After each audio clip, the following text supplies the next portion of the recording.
유명한 선승, 우리의 스승님 중에 하나가 숭산 큰 스님이 있잖아요. 그랬을 때 이제 그 스님 선문답, 제목은 오직 모를 뿐이라는 이제 선문답 이 책이 있는데, 저희는 이제 도반들끼리 책을 이렇게 복사해서 이렇게 제본해서 이제 한 책인데, 이거를 뭐 알라딘이나 교보에 검색을 했더니 이 책은 나오지 않더라고요. 왜냐하면 이거는 다 편지거든요. 그래서 누가 누구한테 주고 누구한테 주고 이런 편지 내용들이라서 아마 책으로는 엮이지 않은 것 같은데, 어쨌든 시중에 판매는 안 되는 것 같아요. 그렇지만 뭐 숭산 스님 법문이라든지 책이 한 몇 종류 있죠. 아까 검색해 보니까 조금 있던데, 오직 모를 뿐이라는 제목으로도 또 있고 그렇던데, 내용의 요지야 뭐 이 책에 있겠습니까? 그분의 얘기하는 거는 강의를 듣거나 이것과 똑같은 책이 아니더라도 그분의 글을 읽으면 그 요지가 다 거기에서 거기거든요. 한 자리를 말하기 때문에. 그러니까 이제 그런 의미로 얘기하고, 이거는 지금 편지의 형식이에요. 누가 편지를 보내면 그거에 대한 답장. 그래서 이름까지 다 있네요. 자, 숭산 스님 거를 조금 같이 나눠보려고 그래요. 우리나라에 너무나 훌륭하신 이렇게 우리를 안내해 주시는 선지자 분들이 많잖아요. 그 중에 또 한 분이시기도 하고. 그랬을 때 선이란 무엇인가 라는 질문에 대해서, 모르는 마음은 한 생각이 일어나기 전의 마음이다. 한 생각이 일어나기 전의 마음은 허공과 같이 맑다. 허공처럼 맑음은 거울처럼 맑은 마음이다. 이제 이렇게 얘기를 해주셨어요. 그랬을 때 여기서 핵심어는 모르는 마음이에요. 우리가 한 생각이 일어나기 전, 한 생각이 일어나는 마음은 허공과 같고 거울처럼 맑고 깨끗하고, 이런 말들은 듣기에는 좋은 말인데, 그래서 내가 그것을 어떻게 하라는 말이지? 허공처럼 맑고 깨끗하게 한 생각이 일어나기 전에, 이제 이런 것들을 생각하면, 생각이 일어났는데 어떻게 한 생각이 일어나기 전이 되겠습니까? 자, 그런 것처럼 이런 말들을 읽을 때 거기에 핵심어에 대해서 우리가 조금 더 집중해서 깊이 이해하고 탐구해야 되는 거, 그 단어를 이렇게 정확하게 이해하는 것은 어떤 것을 정확하게 이해해야 되는가, 이렇게 해서 좀 파고 들어가는 것도 좀 필요한 것 같아요. 깊이 참고하는 거.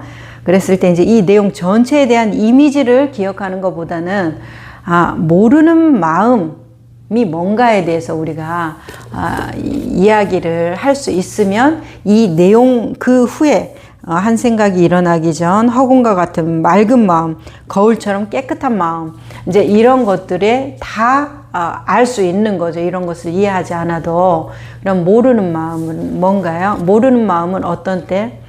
우리가 아는 모르는, 나 그거 몰라, 너 바나나, 사과, 딸기 이런 거 과일인 줄 알았니? 나 그거 몰랐는데. 그런 모르는 마음인가요? 아닙니다. 여기에서의 모르는 마음이라는 것은, 이제 한 생각 일으키기 전이라는 말은, 이건 중도짜리를 말하는 것이죠. 중도짜리라는 것은 생각이 일어나지 않을 수가 있나? 우리가 생각을 하지 않고 살 수가 있나요? 다 생각을 일으키면서 살잖아요. 꿈속에서도 우리는 생각을 하잖아요. 꿈도 꾸고. 그러니까 꿈속에 있는 인물도 꿈속인데도 불구하고 꿈속에서도 또 생각을 하잖아요. 그 인물이. 그렇기 때문에 우리가 생각을 벗어나서 살 수가 없어요. 거의. 그러면 모르는 마음이 있을 수가 있겠어요? 한 생각 전이 모르는 마음이라고 하시는데, 자, 이 모르는 자리는 단 한 곳이죠. 지금 여기, 이 자리, 지금 여기 이 자체, 이 순간, 찰나라고 표현하죠. 어떤 유교적인 표현으로는 수유, 아주 눈 깜빡할 시간, 이렇게 해서 수유라고도 표현을 하는데, 이 짧은 시간, 이 순간, 즉시성을 가진 순간이어야 돼요.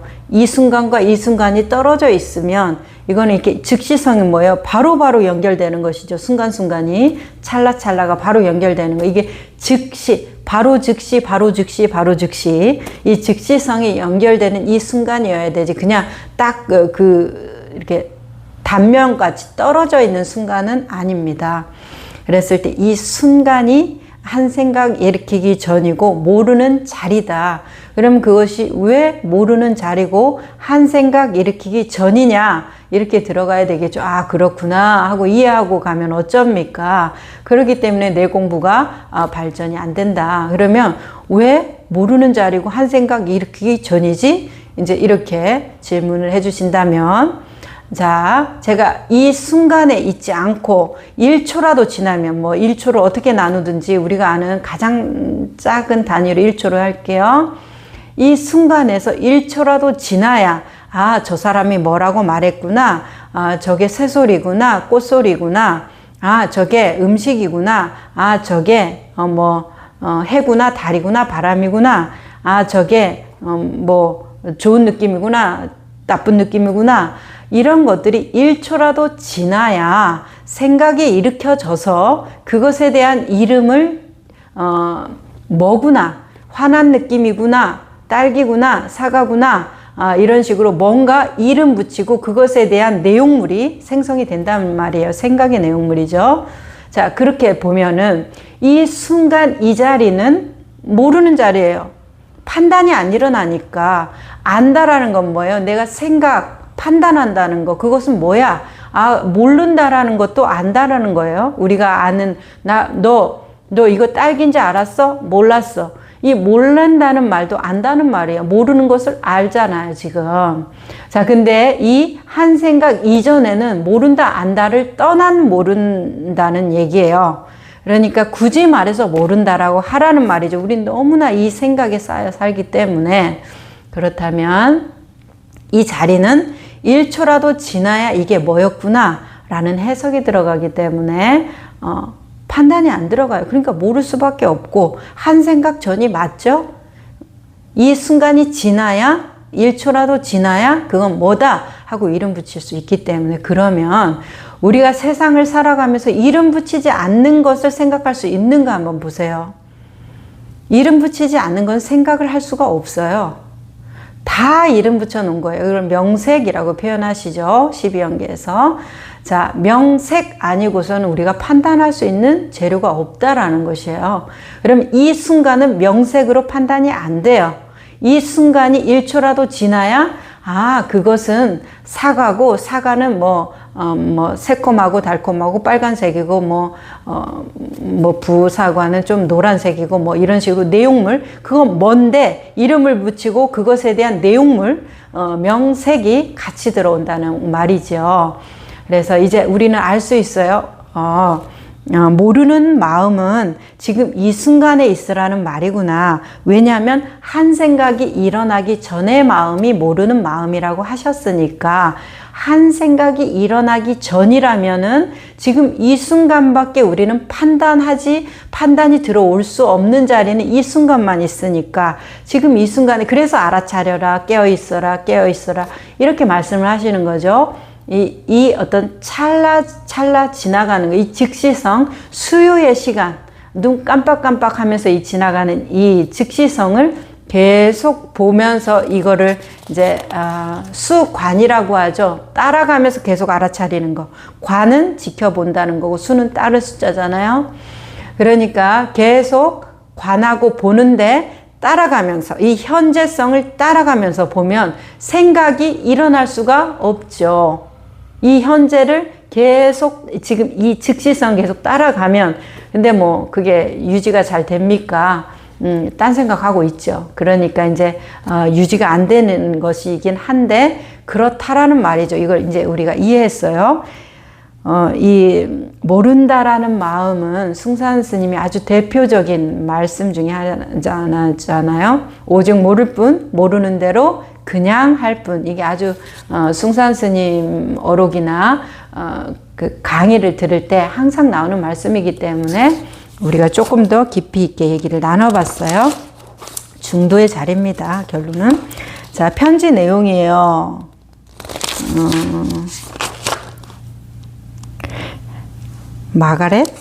마가렛과 통화한 주고받은 내용인가 봐요.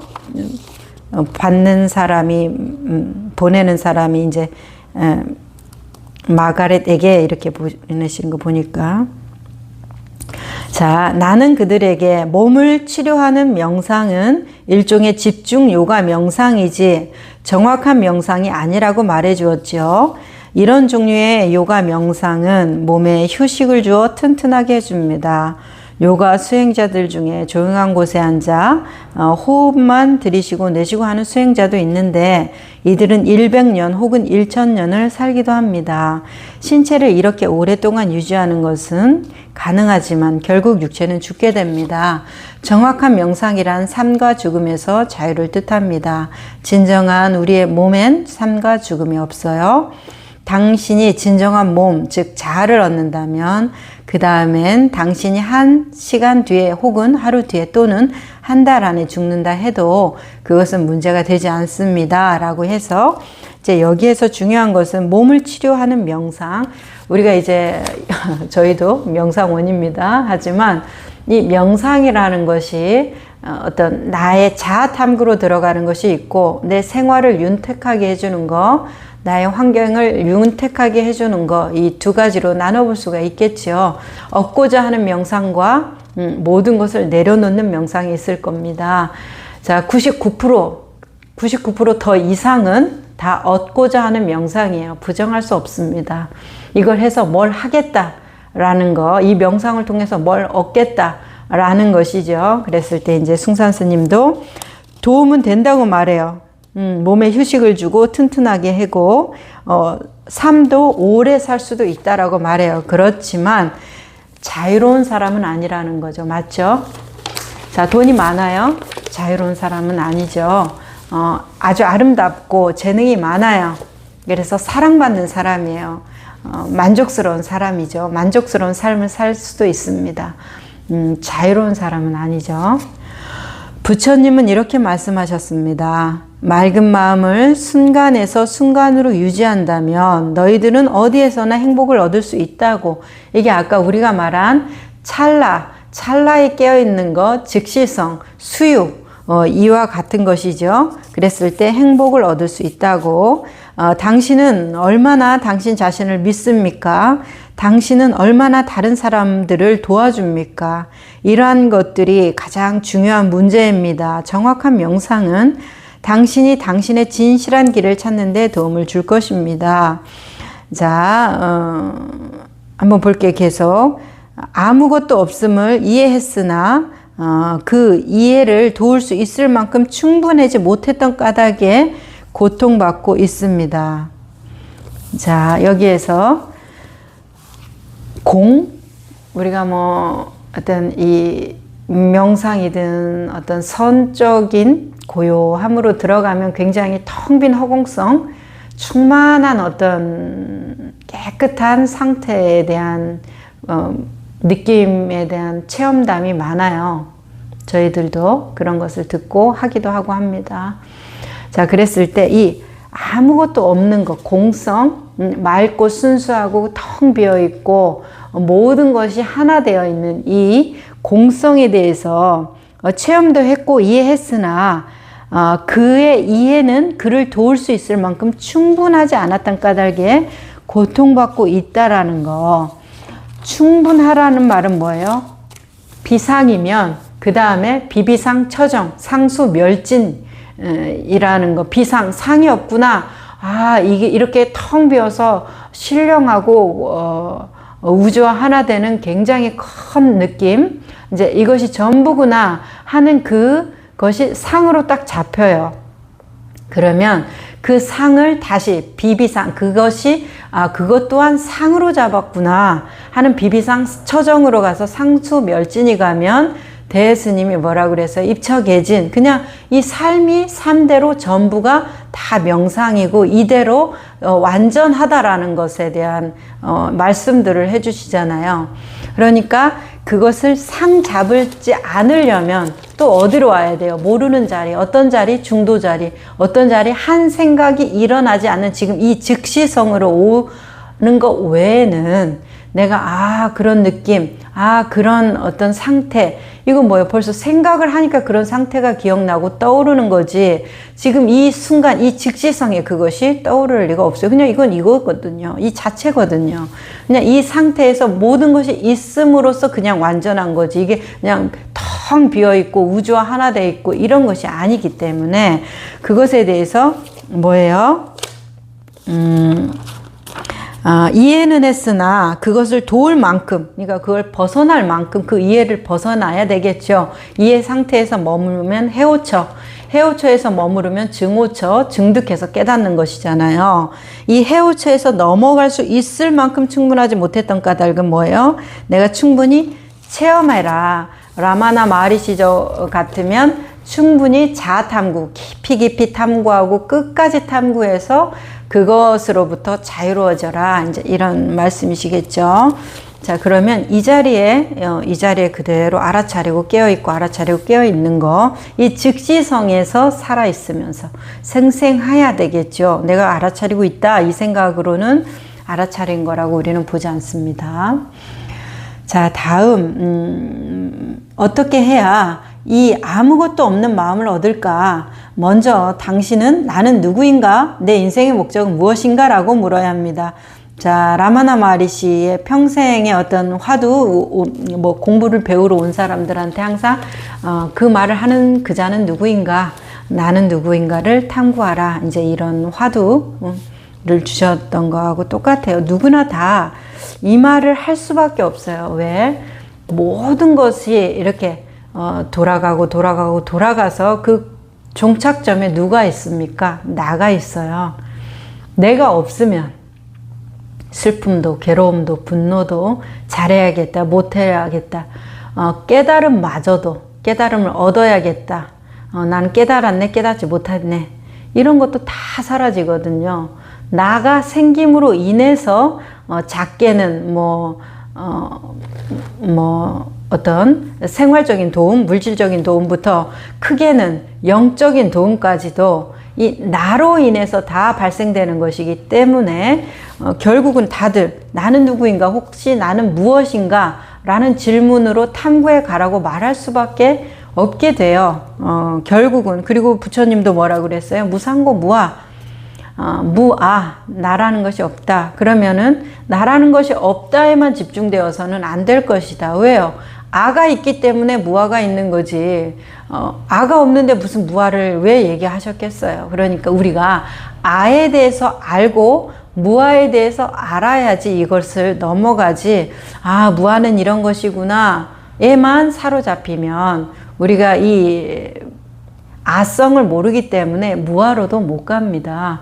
뭐가 있는 줄 알아야 그것에 대해서 판단하고 생각해서 그 있는 것을 없애든지 유지하든지 그 다음이 일이잖아요. 자, 그러니까 이런 부분, 나는 누구인가, 내 인생의 목적은 무엇인가를 물어야 됩니다. 좀 더 핵심적인 질문은, 인생의 목적은 좀 내용물이니까 나는 누구인가 얘기했지요. 그리고 모든 사람들이 이런 화두를, 어떤 스승을 만나서 화두를 받지 않아도 우리는 태어나면서 화두를 받았어요. 어떻게? 어디서 왔는가? 생각을 하든 안 하든. 죽을 때 화두를 받아야 어디로 가는가? 그럼 사는 동안에 뭘 받아요? 왜 사는가?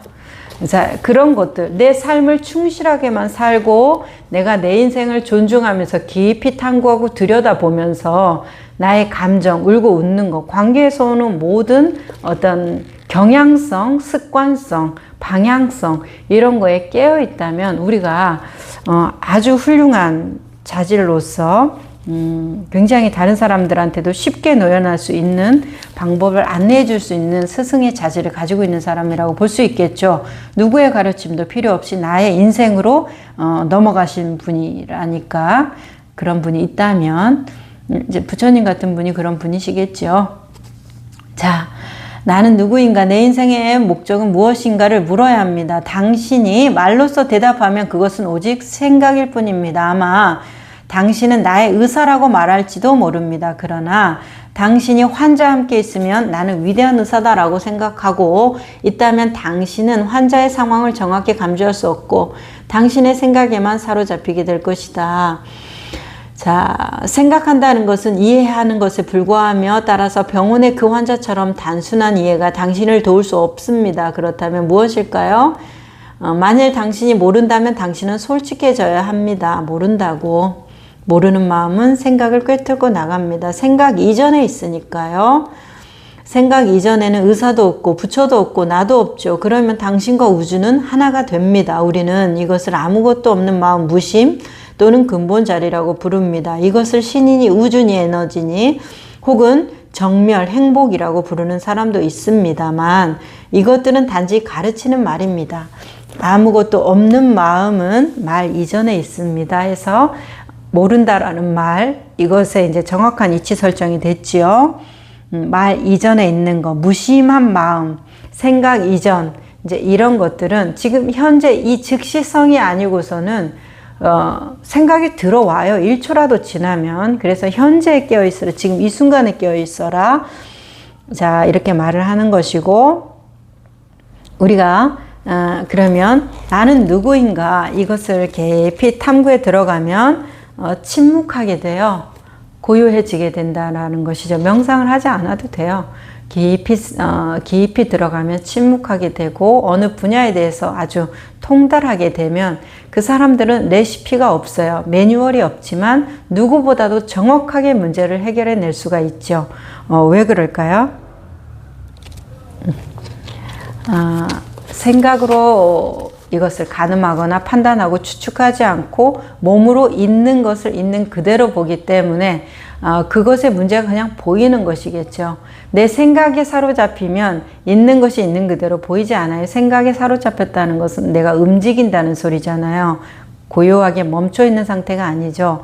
움직이는 상태에서 바깥 사물이 비추면 비추는 것이 나의 움직임 만큼에 따라서 비추어지는 거지 바깥에서 들어온 것이 정확하게 비춰질 수가 없어요. 왜곡되죠. 내가 움직이는 만큼 나의 운동성 때문에 바깥에 있는 상이 왜곡돼서 굴절돼서 들어와요. 물이 흔들리면 흔들리는 만큼 하늘에 있는 해나 달이 찌그러져서 보여지잖아요. 해나 달이 찌그러져 있는 거 아니죠. 내 물결이 흔들리니까 이 물결 안에 비추어지는 해나 달의 모습이 찌그러지는 거잖아요. 그러니까 운동성, 생각을 갖고 있으면 정확하게 그것을 찍어내듯이 볼 수가 우리는 없다. 그렇기 때문에 뭐예요? 말로써 대답하면 그것은 오직 생각일 뿐이다라는 거, 정확한 판단을 일으킬 수가 없다. 이렇게 말씀을 하시네요. 자, 감옥에서 온 편지들 또 한번 볼까요? 로버트에게 보낸 편지시네요. 자, 정확한 방향이란 무엇일까요? 당신에게 그것이 있나요? 나에게 보여줄 수 있어야 합니다. 이해가 안 된다면 책을 던져버리세요. 물어보겠는데 당신은 무엇입니까? 당신은 어디에서 왔나요? 이름이 무엇이고 나이는 몇입니까? 당신은 죽은 뒤에 어디로 가나요? 이런 것들은 간단한 질문입니다. 아마 당신은 나는 로버트입니다 라고 대답하겠지요. 그것은 당신의 육체의 이름입니다. 당신의 실체의 이름은 무엇입니까? 아마 당신은 내 나이는 35살입니다 하고 대답하겠지요. 그러나 그것은 당신의 육체의 나이입니다. 당신의 진실한 나이는 몇 살일까요? 대답해 보십시오. 이해가 안 된다면 바로 모른다고 대답하세요. 그러나 당신은 감정과 마음 그리고 이해를 점검하지 마세요. 당신은 가끔 깨달음을 경험한 느낌이 든다고 했는데 그것은 깨달음의 감정일 뿐입니다. 그 감정이 사라지면 깨달음도 사라집니다. 따라서 이것은 진정한 깨달음이 아닙니다. 진정한 깨달음은 움직이지 않고 변하지 않고 감정도 생각도 없습니다.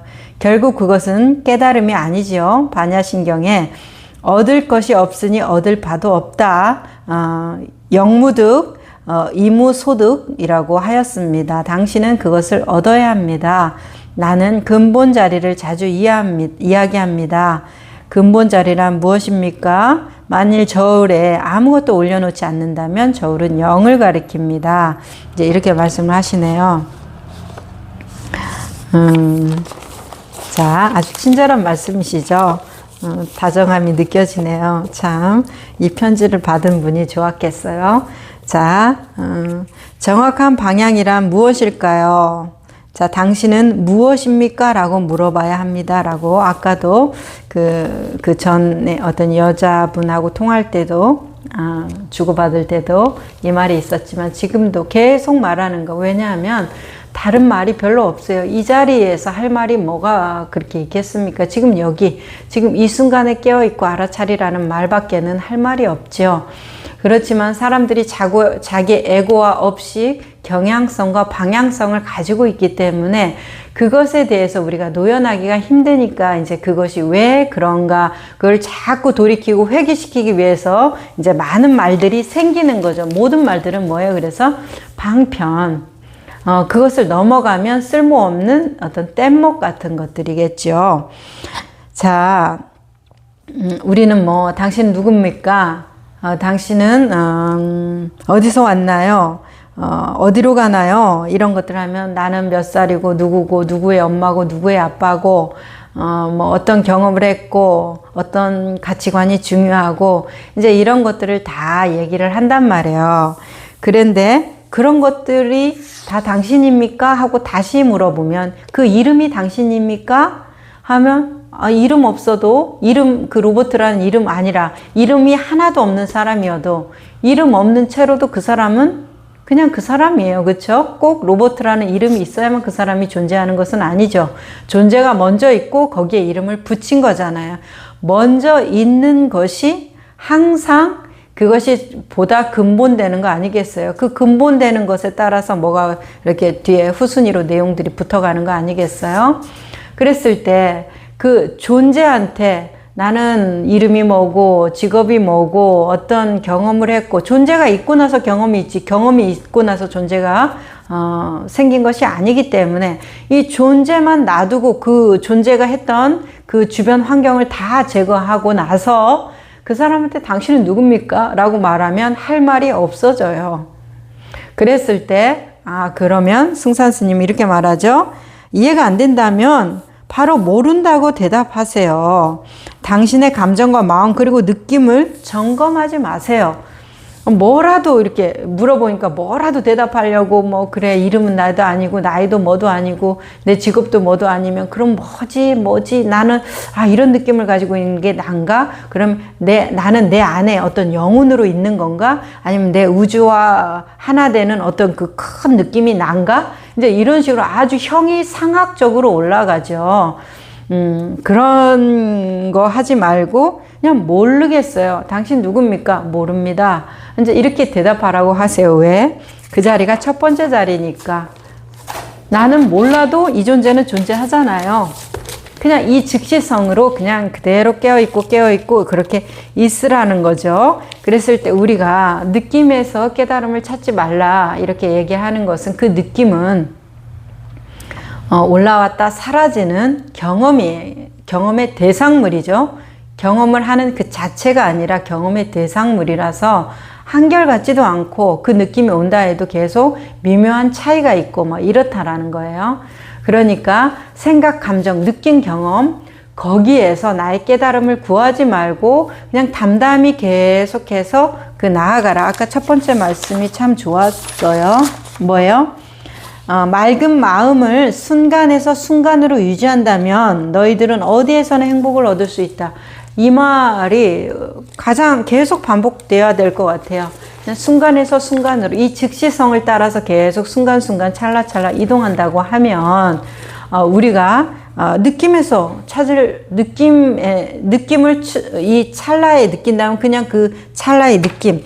그런데 그 다음 찰나에는 이 느낌이 안 온다면 안 오는 대로 그렇게 가야 되는데 우리는 뭐예요? 되돌아오잖아요. 와서 그 느낌이 진짜인데 난 지금 분별망상에 쌓여 있고 난 지금 무기력해. 그때 그 생동하는 그 느낌, 우주와 하나 되고 모든 경계가 사라진 그 느낌, 그게 진짜인데 그걸 회복해야 되는데 라고 이제 계속해서 그 느낌을 찾거든요. 그것이 진정한 깨달음이 아니라 하잖아요. 왜요? 깨달음은 움직이지 않고 변화도 없고 생각도 없대잖아요. 자, 움직임도 없고 변화도 없고 생각도 없다라는 것이 참 중요한 포인트예요. 움직이지 않는다는 거. 생각, 마음, 일으켜진다라는 거. 일으켰다라는 건 뭐예요? 움직였다라는 거잖아요. 그냥 가만히 있다가 한 생각 딱 떠오르는 것은 움직임이에요. 에너지가 변화되는 것이잖아요. 자, 이런 모든 것들은 뭐라고 하세요? 진정한 깨달음이 아니라고 하십니다. 그래서 얻을 것도 없고 얻을 바도 없다. 그러니까 그냥 얻을 것도 없고 얻을 바도 없는 것은 어느 자리? 지금 이 자리, 지금 이 현재의 자리, 즉시성, 이것만이 얻을 것도 없고 내가 어떻게 노력해서 된 것도 아니에요. 이거를, 이 현재 지금 이 순간을 내가 노력해서 이 순간을 맞이했나요? 그냥 내가 존재하니까 그냥 이 순간인 것이에요. 그렇기 때문에 이것은 얻을 수도 없고 내가 얻는다고 노력해서 얻을 수도 없지만은 안 얻고 싶다. 이 순간 나한테는 필요 없어. 라고 한다고 해서 이 순간이 안 옵니까? 그렇기 때문에 나하고 상관이 없어요. 그러면 내가 이걸 뭐 하려고 하죠? 나하고 상관이 없는데 이것은 나의 전부예요. 그래서 내가 이거의 효용성을 따질 수가 없다라는 것이에요. 자, 우리는 간과하고 있는 게 있어요. 나는 열심히 돈을 벌어서 어떻게 충만한 생활을 하겠어. 명예를 얻어서 권력을 얻어서 미모를 건강을 어떻게 해서 난 아주 윤택한 생활을 하고 남들을 도와주고 뭔가 이렇게 하겠어. 이런 모든 것들은 뭐예요? 본질인가요? 아니에요. 내용물이잖아요. 그 본질은 뭔데요? 이 생명이 있은 다음에 이 존재가 있은 다음에 돈도 벌고 이 존재가 있은 다음에 어떤 명예도 얻고 이 존재가 있은 다음에 깨달음도 얻고 이 존재가 있은 다음에 뭐도 있고 이거 다 내용물이에요. 그러면 첫 번째 자리에 이 존재라는 것은 이용할 수가 없어요. 존재로 뭐 할 건데요? 이제 이 질문이에요. 존재로 뭐 할 수가 없어요. 이 존재가 있고 나서 그 다음에 뭐가 있단 말이에요. 그러니까 이 존재 자리에서 뭘 할 수가 없어요. 이것이 있어야만이 그렇지만 모든 것이 있게 된다라는 것이에요. 그러면 이것이 있어서 무슨 소용이 있는데 이 질문이 형성이 안 돼요. 왜요? 존재가 없으면 돈도 없고 명예도 없고 예쁜 얼굴도 없고 건강한 몸도 없고 오래 살아야겠다는 생각도 없어요. 아무것도 없어요. 그런데 존재가 있음으로 인해서 모든 것이 생겨나요. 그러면 이 존재는 무슨 소용이 있나요? 존재는 뭐 할 것이 없어요. 얘가 있으면 내용이 생기고 얘가 없으면 내용도 다 사라지니까 그냥 얘가 그 자체인 거예요. 모든 것에. 그렇기 때문에 우리가 그래서 이거 해서 뭐 어떻게 할 건데요. 뭐 얻을 수도 없고 내가 노력하지 않으면 내가 그럼 싫다고 하면 싫다고 하면 오지 않는 것도 아니고 항상 나는 이것을 쓰는데 내가 어떤 것을 쓰는지 찾고자 하는데도 찾을 필요도 없고 얻을 것도 없고 뭐 이러면서 나는 항상 쓰고 있는데 나는 모르겠고 그러면 이게 뭐 하자는 건가요? 이제 이런 질문들이 가끔 들어오는데 뭐 하지 마세요. 이건 할 수가 없어요. 생명은 있고 나서 그 생명을 이용해서 뭐 돈도 벌고 예뻐지고 건강해지고 이렇게 하는 것이지 이 생명으로 뭘 이용하려고 하나 이 말이에요. 그러니까 이런 자리라는 거, 이 자리 자체가 근본이기 때문에 근본을 우리는 이용하니까 이용하는 속성, 결정 내리고자 하는 이 속성, 에고의 속성과 생각, 판단 때문에 우리가 자꾸만 이것을 어떻게 이용해 보려고 그래요. 이 자리를. 이것은 내가 얻을 수도 없지만 얻지 않을 방법도 없어요.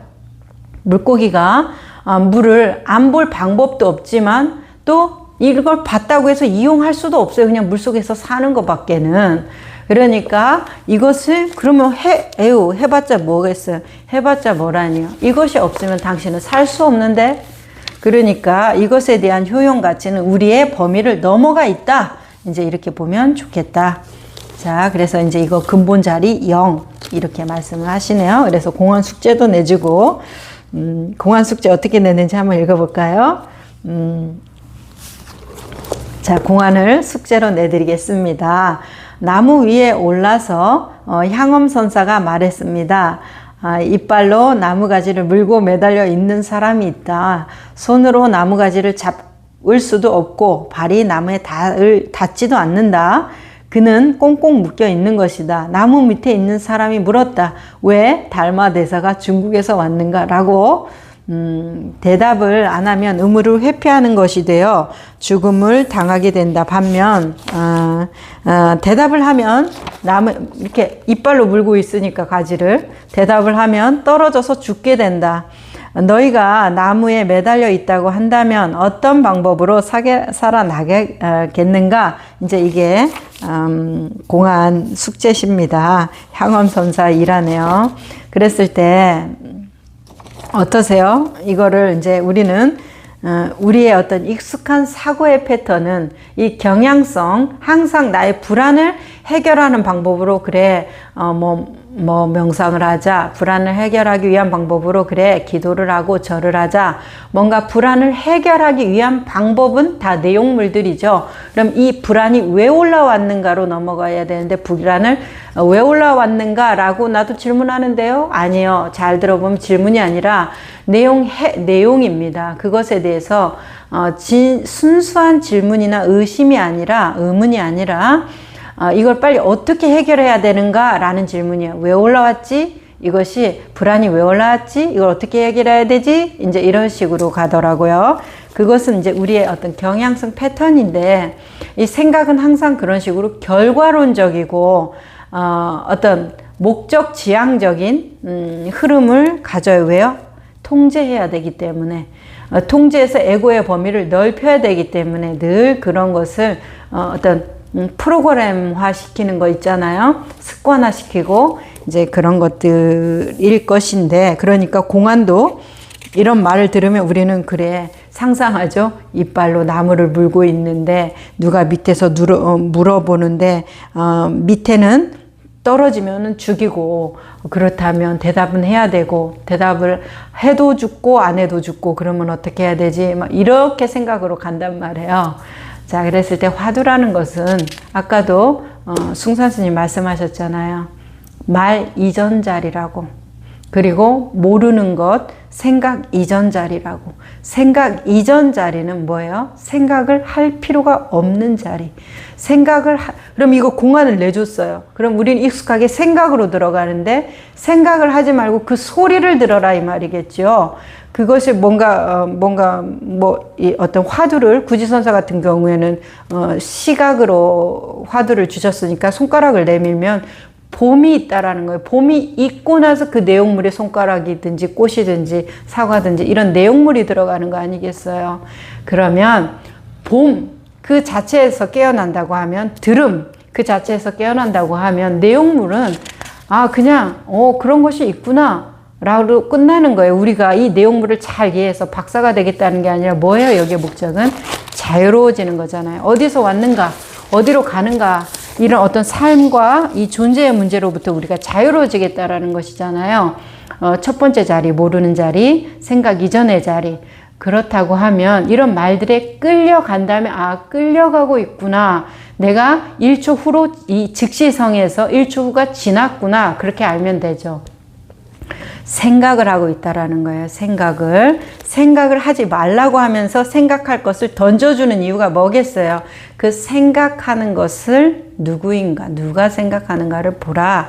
그리고 그 소리를 들어라. 이것이 아니겠습니까? 자, 그랬을 때 이제 이 로봇이에요. 참 좋네요. 왠지 기쁘고 흐뭇한 느낌이 드네요. 로봇가 이제 숭산 스님한테 편지를 받으니까 기쁜 마음으로 이분께 답장을 쓴 것을 좀 읽어보겠습니다. 읽을 때 글쎄요, 몇 번 읽었는데 또 읽을 때마다 참 좋아 보이네요. 이렇게 편지를 주고받는다는 것이 도반들끼리 어떤 깨달음을 추구하는 이런 모습들이 이런 것을 엿볼 수 있다라는 것이 참 감사한 마음이 듭니다. 로봇가 편지를 썼네요. 숭산 선사님께 편지 주셔서 감사합니다. 안부와 함께 많은 가르침을 받게 되었습니다. 저는 깨달음에 관한 선사님의 말씀에 크게 당혹하고 있습니다. 선의 목표는 직관적인 인식 상태라는 깨달음을 얻는 것이 아닌가요? 맞죠? 직관적이고 인식 상태, 직관적인 어떤 인식 상태? 내가 생각으로 돌아가고 있구나. 이걸 직감적으로 알아야겠죠. 생각 속에서 생각하고 있구나는 아무 의미가 없고, 자, 이 첫 번째 자리에서 생각으로 가고 있네. 직감적으로. 아, 이거 생각이네. 지금 이 순간에 없네. 이 소리잖아요. 움직였네. 이 소리잖아요. 이거 맞는 말이에요. 직관적인 인식 상태라는 것을 깨달음을 얻는 것은 맞아요. 근데 이제 이분의 이해가 선사님께서 진정한 깨달음은 움직이지 않고 변화하지 않고 감정에도 생각도 없다고 하셨습니다.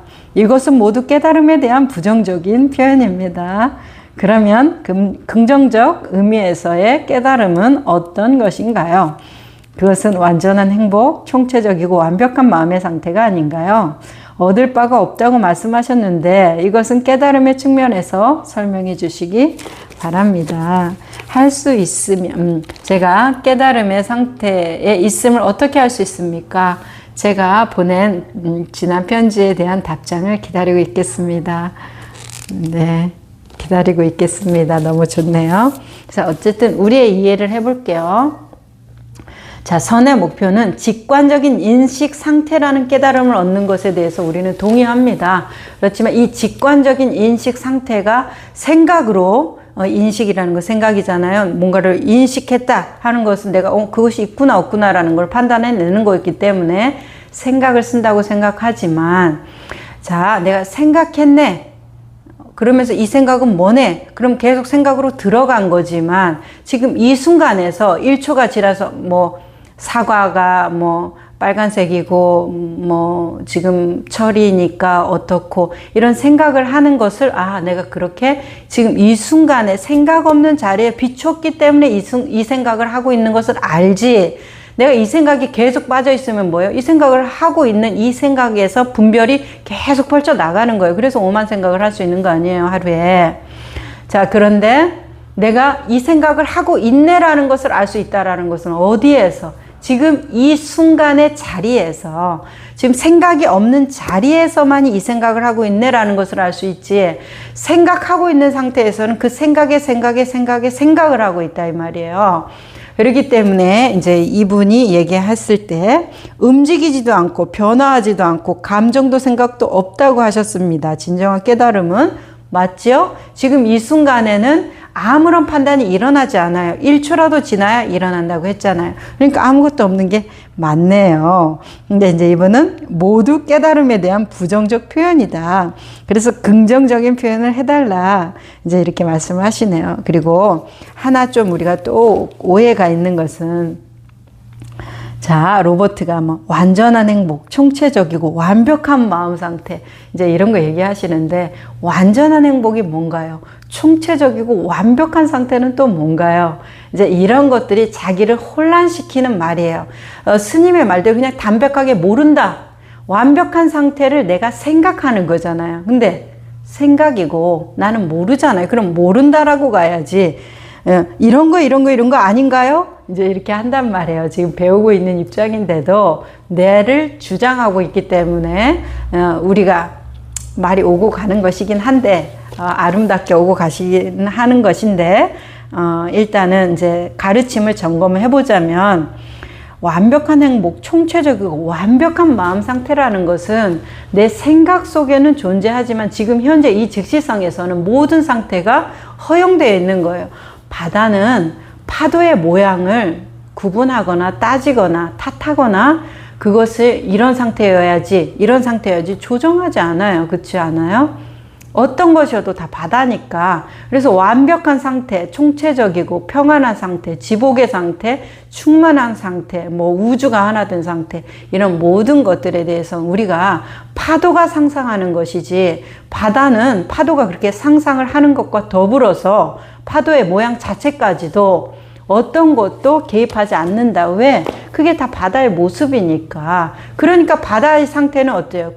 고요하죠. 정지되어 있죠. 파도는 위에서 흔들릴 수 있지만 바다는 아주 고요한 상태, 정지되어 있고 어떤 것에도 흔들리지 않는 상태. 파도의 어떤 모습에도 별로 무슨 상관이에요. 다 바다인데.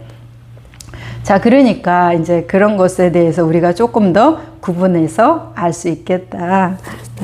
그렇고, 여기까지 하려고 그랬는데, 답장 궁금하지 않아요? 답장 궁금하잖아요. 답장 한번 보겠습니다. 그래서 이제 숭산 스님 대답했네요. 로버트에게 라고.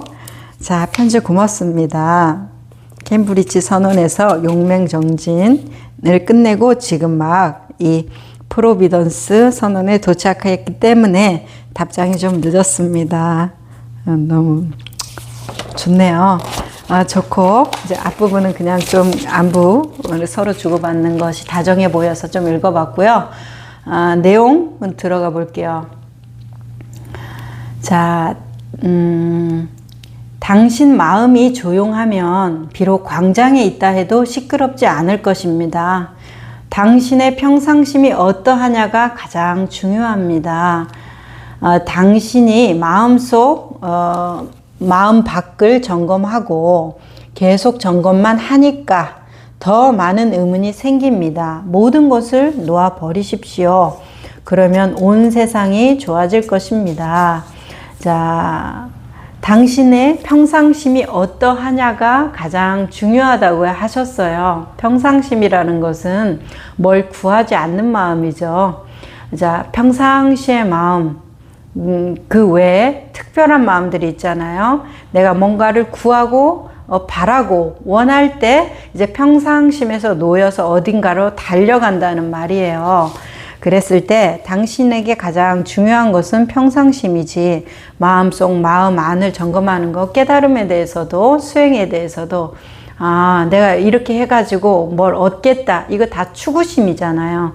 돈을 열심히 추구하는 거나 깨달음을 열심히 추구하는 거나 그 존재가 나라는 그 아성을 가지고서 하기 때문에 나는 고귀한 걸 한다고 하겠지만 결국은 똑같은 것에 떨어진다라는 것이죠. 뭐예요? 낙담과 좌절, 절망과 회의, 패배감, 이런 거 같은 감정을 느끼잖아요. 추구심도 같고 그것에 대한 결과도 같고, 다만 뭐예요? 나는 돈을 추구했다, 나는 깨달음을 추구했다, 이 내 생각만 다른다는 것이죠. 출발점과 도착 지점이 같으면 같은 거 했었을 뿐입니다. 내가 다르다고 느끼는 거지. 자, 그래서 너무 점검하지 마라, 모든 것을 놓아버리라, 이렇게 말하는데 화두도 마찬가지죠. 뜰 앞에 잣나무, 이먹고, 이런 것들도 이게 뭔지를 아는 것이 중요합니까? 뜰 앞에 잣나무가 있든지, 감나무가 있든지, 어떤 분이 뜰 앞에 잣나무가 아니라 무슨 나무였다, 이러면서 나무 얘기를 이제 어떤 연역적인 걸로 풀어서 얘기를 해주시던데, 정말로 그분이 그 잣나무가 중요하고 감나무가 중요합니까? 뭐예요? 여기 모든 것을 놓아버리라는 그 놓아버리게끔 만드는 방편이잖아요. 생각이 너무 많기 때문에 하나의 집중 탐구를 할 수 있도록, 그 하나에서도 또 하나의 말머리 자리, 생각 없는 자리, 말이 끊어진 자리로 갈 수 있도록 그렇게 체계적인 안내를 들어가는 거기 때문에 결국 어때요? 평상심으로 돌아간다는 거예요. 아무 일 없는 마음, 추구심이 없는 마음, 이거죠. 자, 그랬을 때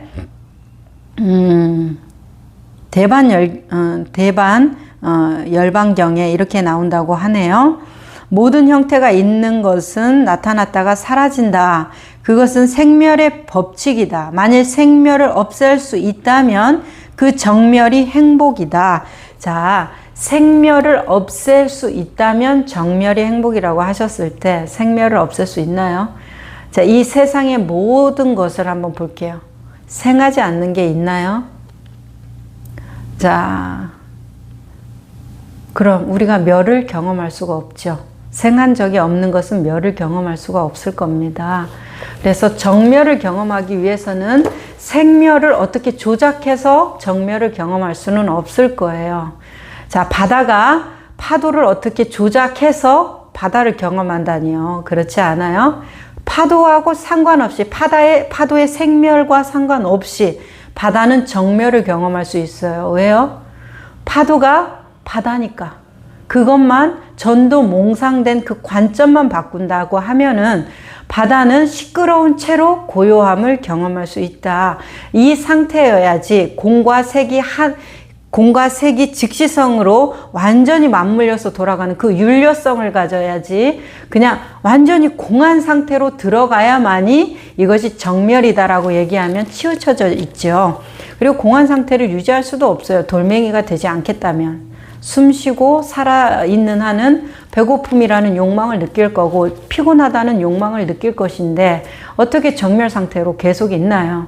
그렇기 때문에 파도와 같이 움직임이 나에게 어떠한 영향도 없다는 것은 파도가 고요해서가 아니라 어떻게 파도가 곧 나구나. 그것이 정멸의 소식 아니겠습니까? 그래서 이 생멸을 조장하려고 하는 것, 형태가 나타났다 사라지는 것을 조장하려고 하는 것이 아니라 어떤 것, 이 생멸이 나오는 그 자리를 봐야 되겠죠. 파도가 나오는 그 자리, 바다죠. 생멸이 나오는 그 자리, 그 자리가 생멸이 없는 자리죠. 자, 그랬을 때 또 말씀하십니다. 당신이 완전해지기 위해서 이 나는 어디로부터 왔는가 라는 것을 물어야 한대요. 한 높은 스승이 이제 이거는 얘기입니다. 재미있는 얘기니까 한번 읽어볼게요. 한 높은 스승이 아무 생각이 없는 것 바로 그와 같음이 진리이다 라고 말했습니다. 데카르트는 나는 생각한다, 고로 나는 존재한다 라고 말했습니다. 만일 당신이 생각하지 않는다면 당신은 무엇입니까? 자, 다시 물어볼게요. 이 선과 이 깨달음을 얘기하시는 분들은 아무 생각이 없는 것, 바로 그와 같음이 진리이다 라고 얘기하고, 서양의 아주 유명한 철학자 데카르트는 나는 생각한다, 고로 나는 존재한다. 그래서 생각을 강조했다 이 말이에요. 이랬을 때 승산 스님이 만일 당신이 생각하지 않는다면 당신은 무엇입니까? 생각하지 않는다면 당신은 무엇입니까? 라고 질문했어요.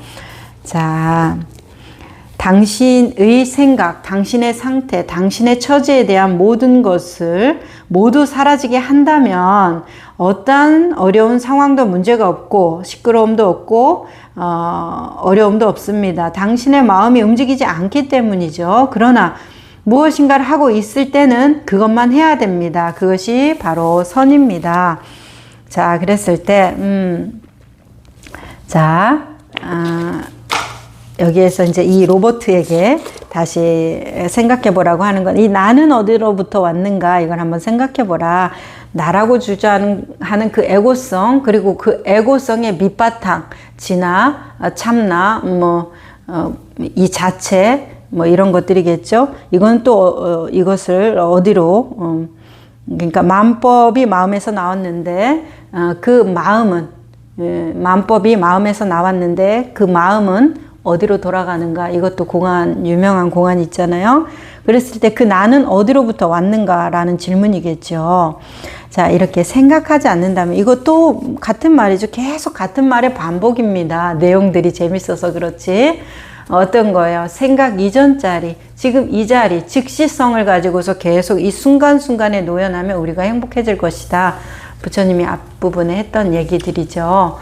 그렇기 때문에 이 즉시성을 가지고서 계속 이 자리를 계속 이 흐름, 이 수관, 이거를 계속 따라가다 보면, 이 맨 느낌을 따라가다 보면은 우리 생각이 나올 수가 없어요. 1초라도 지나서 머물러서 1초라도 거기에 빠져야만이 이건 뭐다 생각을 할 수 있는데, 계속 따라가면서 이 즉시성을 따라가다 보면은 생각을 할 수가 없기 때문에 그때 우리가 생각, 상태, 처지, 이 모든 것들이 사라지는 경험을 하게 되죠. 이 내 생각, 상태, 처지는 뭐예요? 생각을 하면서 내가 뭐 감옥에 있네, 내가 지금 뭐 불편한 상황에 있네, 이런 것들을 생각해야 이 상황이 떠오르는 거 아니에요. 근데 지금 이 순간에는 안 떠오르잖아요. 그러니까 이제 그 말씀이시겠고, 여기에서 무엇인가를 하고 있을 때는 그것만 해야 됩니다. 그것이 바로 선입니다. 그러니까 좌선이든 명상이든 선정에 드는 것이든 어떤 한 행위를 고정하는 것이 아니라 일상이 그 도가 되는 거, 행주자와 어묵 동정, 이 모든 동작, 모든 마음 상태, 이런 것들이 다 선이 되기 위해서는 가장 빠른 방법은 깨어있고 알아차리는 것이 될 것이지만, 또 우리가 알아차림이 잘 안 된다고 할 때라도 지금 내가 뭔가를 하고 있다면 그 뭔가를 계속 그 뭔가를 하고 있다라는 것에 우리가 집중할 수는 있잖아요. 내가 뭔가를 하고 있으니까. 걸으면 걷고 있다는 걸 우리가 집중할 수가 있잖아요. 생각으로 저절로 가는 것을 다시 걸음으로 옮겨올 수 있잖아요. 내가 뭐 채소를 다듬는다 그러면 채소를 다듬는 것에 내가 돌아올 수가 있잖아요. 생각으로 막 가서 뭐 드라마 생각, 유튜브 생각, 뭐 친구들 생각 하다가도 채소를 다듬는 지금 이 순간에 채소를 다듬고 있는 건 지금 이 순간의 진실이지만 생각으로 친구들하고 어떤 얘기하고 저번 주에 뭐 했고 이런 건 다 과거 미래 얘기니까 지금 이 순간에 일어나는 일들이 아니잖아요. 그러니까 이제 당신이 무엇인가를 하고 있을 때는 그것만 해야 됩니다. 그것이 바로 선입니다. 이 말 다르게 바꾸면 뭐로 해볼까요? 평상심. 그냥 자기가 지금 하고 있는 것을 하는 것을 평상심으로 바꿀 수도 있겠다. 그러면 그 평상심 상태를 계속 유지하면 그것이 선이라고 하시네요. 자, 아주 재밌는데 다음에는 스티브하고의 얘기를 좀 해볼게요. 조금 앞부분은 막 서로 주고받은 랠리가 있어서 이렇게 읽어봤는데 뒷부분은 조금 이렇게 빨리빨리 지나갈 수 있을 것 같아요.